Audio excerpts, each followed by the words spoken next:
قوم لوط جنہوں نے دنیا میں سب سے پہلے ہم جنس پرستی کی ابتدا کی۔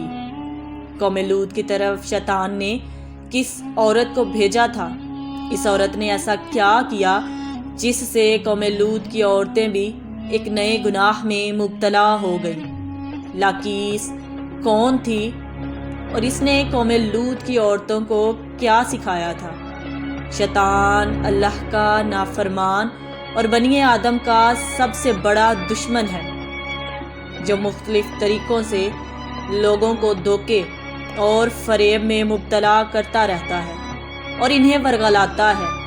قرآن و حدیث کے مطالعے سے پتہ چلتا ہے کہ شیطان صرف ایک مخلوق نہیں ہے بلکہ ابلیس کی ایک پوری نسل ہے اور اس کی بے شمار اولاد ہے۔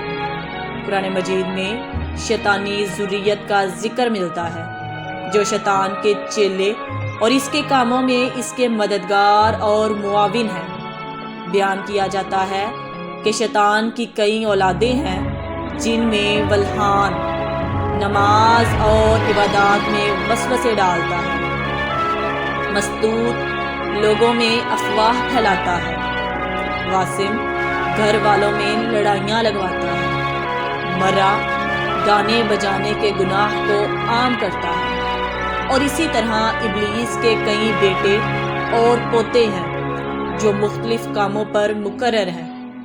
شیطان کی ان اولادوں اور ذریت میں ایک نام لاقیس کا ہے۔ لاقیس دراصل شیطان کی بیٹی ہے جسے ابلیس نے ایک خاص ڈیوٹی پر مقرر کرتے ہوئے قوم لوط کی طرف بھیجا تھا۔ قوم لوط دراصل تاریخ کی ایک طاقتور اور مالدار قوم تھی جو اردن کے علاقے میں آباد تھی۔ یہاں سرسبز و شاداب وادیاں تھیں جن میں صدوم اور عمورہ کے نام سے 2 علاقے آباد تھے۔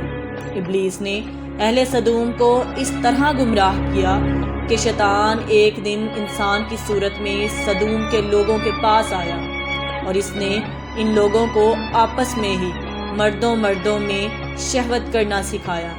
ان لوگوں کو یہ برا عمل بہت پسند آیا، لہٰذا یہ لوگ آہستہ آہستہ اس عمل کے عادی بن گئے اور وہ روزانہ بدفعلی کرنے لگے، یہاں تک کہ اگر کوئی مسافر صدوم کے علاقے سے گزرتا تو یہ لوگ ان مسافر مردوں کو بھی پکڑ لیتے اور انہیں اپنا شکار بنا لیتے۔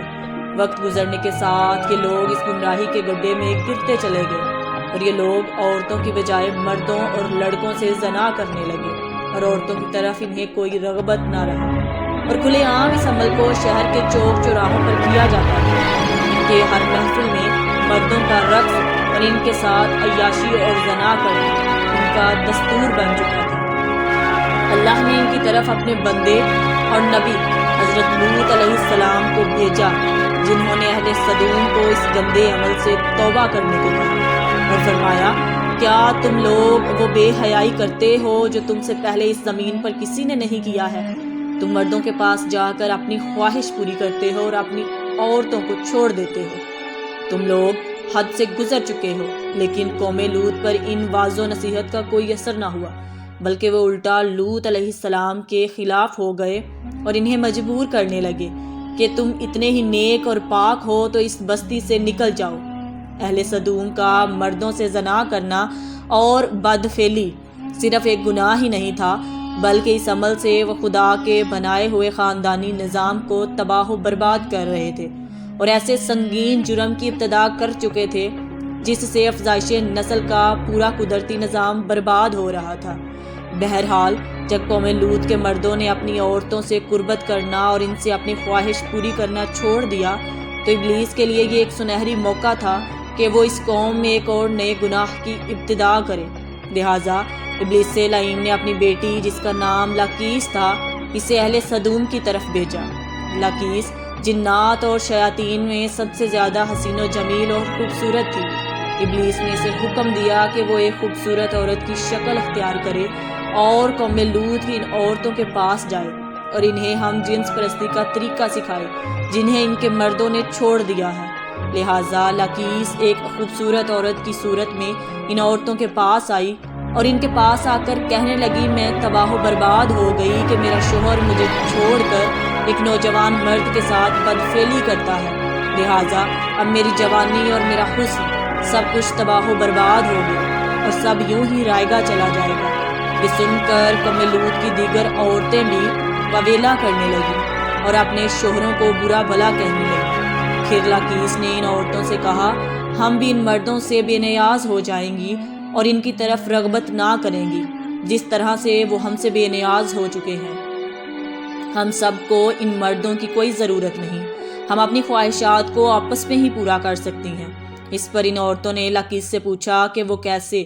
لہٰذا لاقیس قوم لوط کی ایک رئیس اور خوبصورت عورت کے پاس آئی اور اس کے ساتھ بدفعلی کی اور ان عورتوں کو عورتوں سے ہم جنس پرستی کا شیطانی طریقہ سکھایا۔